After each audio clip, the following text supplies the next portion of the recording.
Some of you may have seen recently that Catholic Answers released an AI chatbot named Justin, who is designed to answer your questions about Catholic faith and practice. You might also know Alex O'Connor, who is an atheist who has a big YouTube page. Recently, Alex O'Connor released a video, An Atheist Debates a Catholic AI Apologist. And in that video, he works through a series of questions, but spends most of his time on the question of slavery. And this leads to an apparent contradiction, which we're going to try to work our way through, that God permitted something which shouldn't be permitted, at least on its own terms. Do you think there is any context at all in which the perfect God would ever permit something unethical or immoral? God would never command something intrinsically evil or unjust. Do you think that the ownership of other human beings as private property is intrinsically immoral or unjust? Yes. There's no context in which God would permit the ownership of other human beings as private property, right? Indeed. And so the AI chatbot actually does decently. I mean, it doesn't do great in these types of conversations. I think it's probably best to insist on the importance of interpersonal communion. You can't have interpersonal communion with the chatbot. Nevertheless, here we are, just doing things on the internet. So there has been a context in history where it was moral for God to advise Israelites to take slaves from the nations around them and make them into slaves for life. It says, your male and female slaves are to come from the nations around you. From them you may buy slaves. What kind of context is that? Indeed. Okay, so a little bit of sass. I can get that. Except that he's talking to a robot. At this stage of the game, it seems like he's got the AI chatbot in a bit of a conundrum. Just to be clear, at that time, it was moral to own other human beings as private property. The Old Testament laws, given by God to Israel, regulated practices like slavery within their historical context. Hold on, you're talking about context again. You just told me that slavery is also intrinsically immoral, and yet he permits slavery, and you're telling me it's because of the context. Historical and covenantal context and cultural context. Historical covenantal context. Is slavery intrinsically immoral? Yes or no? No. Okay. I want to be super clear at this point because I don't want to find myself in a position of defending slavery. The ownership of human beings as property is immoral, or we might say it represents an injustice of a certain sort. A lot of this misunderstanding centers on the notion of what is intrinsically evil and what is not intrinsically evil. That doesn't necessarily track with what is real bad and what is simply bad. Well, there we have it, ladies and gentlemen. I'm learning so much about Catholic theology. Slavery is not intrinsically immoral according to Catholic teaching. Of course, that's different from something like homosexuality, which is intrinsically immoral. There is absolutely no circumstance at all in history where God would ever allow homosexual practices. However, when it comes to the ownership of other human beings as private property, sometimes you've got to concede to human sin. Here he's playing on the moral intuition that slavery is way worse than polytheism or homosexuality, perhaps in part because polytheism and homosexuality are kind of done in polite company nowadays. So there are many people here on the surface of the earth who practice or who support the practice of both, whereas slavery is a thing that we've ruled out as an enlightened people. But I think, again, it comes back to this question of what is intrinsically evil and what is not intrinsically evil. I think a lot of people who watch this video will think slavery is worse than polytheism or homosexuality. So he's using that as a basis to try to build rapport with his viewer and to try to build consensus among his viewers, saying, all right, slavery is clearly the worst thing, and yet God's permitting it seemed to suggest a contradiction. But I think what we're making is a different point as to what constitutes a more fundamental or foundational point of morality. And we're using this category of intrinsically evil. And when we say intrinsically evil in Catholic tradition, we're saying this is the type of moral activity brought to bear on these moral matters which can never be done well. It can never be done uprightly. To say that isn't to say like these are the worst sins. These are the baddest of the bad. What we're saying is just this is the type of thing which will always and everywhere be morally incoherent. What we're saying is that polytheism and homosexuality are intrinsically evil in that sense. And we're saying slavery is not intrinsically evil in that sense. And this causes him some difficulties, but I think this is where it's helpful to understand the Old Testament context. The basic premise that's at work in the video is that God focuses himself on more foundational or more fundamental issues of morality at the outset of his progressive revelation and then works his way to more obscure, difficult points. Hold on, God had no problem doing away with practices like polytheism and homosexuality, which were also widespread, without needing to take his time or not fully do away with them altogether all at once. Historical Context, this is where it actually comes in. God focuses first on polytheism and homosexuality before he focuses on slavery. It's unjust to own another person, but there are still contexts in which there is a kind of ownership that we see. Like, for instance, parents kind of own their children, in the sense that children don't have rights to do whatsoever they will because they pertain to their parents' custody, who exercise a kind of stewardship over them. And then this idea of slavery for punishment, we also see that in a certain way too. Like, you do a bad thing, you drive 102 miles per hour in a 45 mile per hour speed limit zone, and you can get community service. Somebody else can tell you that you have to do these types of activities as a way by which to absolve your debt to society. Now, should we own slaves? No. Okay, so there are grave injustices which crop up anytime you have some person exercising permanent ownership or custody, stewardship over another human being. So this is what we want to rule out. But what he's saying at this point is that God takes time ruling it out. Just because God regulates slavery in the Old Testament doesn't necessarily mean that he endorses it. We see this with the teaching on divorce in the Mosaic Law.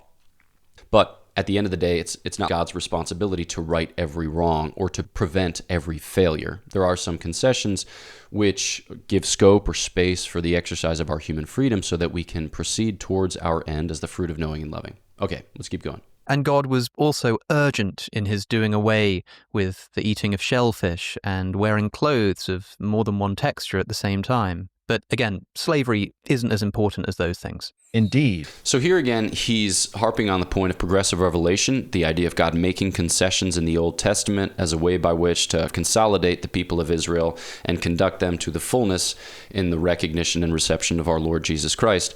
But he notes the fact that there are a lot of laws in the Old Testament. I think they number 613. You find them in the books of Exodus, Leviticus, and Deuteronomy. They concern every imaginable part of our human lives. You'll find a lot of those laws treat things of a seemingly unimportant sort by comparison to slavery. So the point here, again, isn't an overly facile comparison between what God forbids in the Old Testament and what he permits in the Old Testament, just taken on the basis of our 21st century or contemporary moral intuitions. Rather, we have to understand what God is doing and how these are to function when taken jointly. So these are often enough ways by which the Israelites are set apart from surrounding Canaanite tribes. While these things to us might seem totally trivial by comparison to slavery, which is super important to rule out, that is, he's playing on those sensibilities of ours as a way to tie us in a knot, perhaps. All right, let's take another look. Is this a logically valid argument? Premise 1, God wouldn't permit evil in any circumstance. 2, slavery is unethical. 3, therefore God would not permit slavery in any circumstance. Okay, so again, the question here focuses on the nature of slavery. Like we've said, there are certain activities which are intrinsically evil, and we find in this conversation that those are the types of activities which God is ruling out from the beginning. But then there are other activities in which, grave injustices can and do crop up, but which aren't necessarily intrinsically evil. So like killing, for instance, is an example of an activity which is not intrinsically evil, because killing can be used to good ends, whether for legitimate self-defense or for the prosecution of a just war, or even for capital punishment. But we're conscious of the fact that when you have access to capital punishment, it can sometimes be abused, and grave injustices can be introduced into society, which fail to recognize human dignity, and this has been pointed out for us in the recent magisterium. So we still have a principled right to killing, all right? We still have a principled right to deploying lethal force, but there might be serious reasons for which we never exercise that. That's the basic idea. And so what we've been trying to say is there might be a principled right whereby to exercise stewardship or custody over another person, not to reduce them to mere property or to hold them against their will or to deploy practices like kidnapping in service thereof, but that there, especially in the ancient world, for reasons of sustenance or for reasons of punishment, it may have been deployed. But then the idea is that this is gradually rooted out progressively in the understanding, of our reading of the sacred scriptures, our interpreting of the church fathers, and then the institutions which we formulate as Christians over the centuries, that we shouldn't find ourselves in a position of potentially reducing people to mere property or of perpetuating a kind of institution in which others, they exercise custody or stewardship in a way that tends to a kind of crass ownership. In the Old Testament, you have this indentured servitude, or you have this penal servitude, which have their social uses, but God permits them on account of the fact that they can provide a kind of good within the setting, because there are ways in which persons who don't have access to the ordinary means of sustenance might be super exposed, and they can rely upon this institution as a way to obtain social aid. Or, like in the ancient Near East, there's a sense that if you don't punish your enemies in some way, shape, or form, then there's going to be perpetual warfare. So this is like subjugation for peacekeeping. And again, it's not incoherent in se. It's not the type of thing which is intrinsically evil in se, because we can come up with a principled reason for which this type of thing would be permitted. Okay, let's keep going. So even at that time, why did God say that you may take slaves from the nations around you and have them as inheritable property, but not your fellow Israelites? What's the difference? The Old Testament reflects a time when God's covenant was primarily with Israel, his chosen people, whom he called to a higher standard of dignity and justice. The nations around Israel were outside this covenant. And therefore the Israelites could go to those other nations and take them as inheritable property for themselves. Yes, the Old Testament permitted Israelites. So here he's harping on this idea that the Israelites are of a special sort or of a greater dignity, and that permits them to do whatsoever they will in Alex's understanding. Here, what we're up against is what we can call the scandal of particularity, this idea that God deals with some in a way in which he does not necessarily deal with all. And we'll see this throughout the whole of salvation history. You think about the fact that Christ came to this people and not to another, or Christ bestowed upon the Blessed Virgin Mary a surpassing grace and not necessarily to us. And so I think that God's purposes aren't purposes of a bland egalitarianism. They're purposes of drawing us into a participation in his glory for the sake of our salvation. And in his wisdom and love, he's determined that he'll interact with these people in this way and those people in another way.